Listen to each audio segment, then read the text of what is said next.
Ang ganda po ng nose po, magkano pagawa mo? So, hi po mga ka-Diyosa. So, ayan, usapang ilong ulit tayo. Actually, nakagawa na ata ako ng video, kung magkano yung paggawa ko dito, at sino yung doktor. But since hindi naman lahat ng video ko ay nagbabiral, so siguro ulitin natin yung video. So, again, this is my third month na po mula nung nagawa siya last September 2, 2023. And ito na po yung itsura niya as of now, and yung tahe okay na din po. So before natin ibigay sa inyo kung magkano yung nagastos ko sa aking rhinoplasty at kung sino yung doktor ko, i-share ko muna sa inyo yung before and then ito yung after para at least makita nyo rin po yung gawa niya sa akin talaga. So ito po yung aking side view profile nung before po akong i-rhinoplasty, pero ito pong dati kong picture na ito ay meron na po siyang silicone implant pero tip lang. So ayan po yung kanyang side view before. So as you can see, hindi naman po siya ganun kababa, pero mababa yung kanyang tip. So ayan, from there, ganito na po siya ngayon. Yan yung side profile niya before, and then ayan po yung kanyang after. So ayan, lipat naman tayo dun sa kanyang front view para makita nyo din. So ayan, sa front view naman, halos ganon, ganyan yung itsura niya. So, ewan ko din, parang wala talaga siyang bridge actually. So, ayan, kamukha ko pa rin naman siya.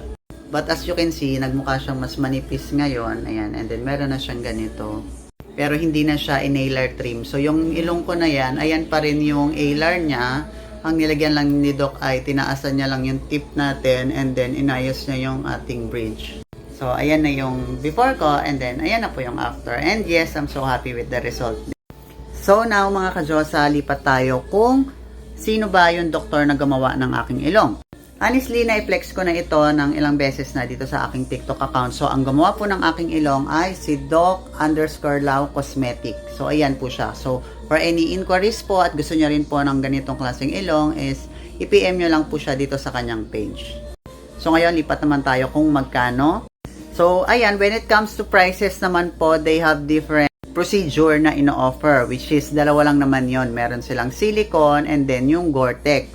And also, magkaiba rin yung prices nila sa virgin nose at revision katulad nun sa akin. Revision is yung kapag meron ka na before, then papalitan nila ng bago. And then kapag virgin nose naman, mas mura naman siya compare sa revision. So, nung last September 2, 2023, then nag-inquire kami sa kanila. Ito po yung sinend sa amin ni Doc Lau. Silicone rhinoplasty, virgin nose, 30K. Gore-Tex with ear cartilage and osteomesh virgin nose, 105. Alarplasty, alar trimming included. So, kasama na yung alar trimming ninyo kung kailangan. Meds and swab are not included. Medicine good for a week, 1,500. Swab and antigen, 1,200. So, ayan yung additional nyo dun sa 30K or 100. Ngayon naman, kapag revision, yung dati ka nang meron, and then papalitan nila ng bago, ito naman po yung prices nila. Revision thread, fillers, change to silicone rhinoplasty with alar trimming, 40K. Kapag naman revision thread, fillers, change to Gore-Tex with ear cartilage and osteomesh with alar trimming ay 120,000 naman po. So yes, katulad din nung dun sa mga virgin nose, hindi pa rin included dyan yung swab and medicine nyo for a week. So ayan, napakita ko na sa inyo yung akin before and after na gawa ni Doc, and then napakita ko na rin sa inyo kung sino yung doktor na gumawa sa akin, which is si Doc Lau, at kung magkano yung mga prices na ino-offer nila. Depende po yan sa procedure na gusto natin gawin sa ilong natin. So ngayon, ayan, meron na kayong idea kung magkano yung mga offers nila. So anytime po na pag-isipan nyo, ay much better po mag-send na lang tayo ng message sa kanilang page. So, yun lang, ka-Diyosa, and have a great day po. Bye-bye!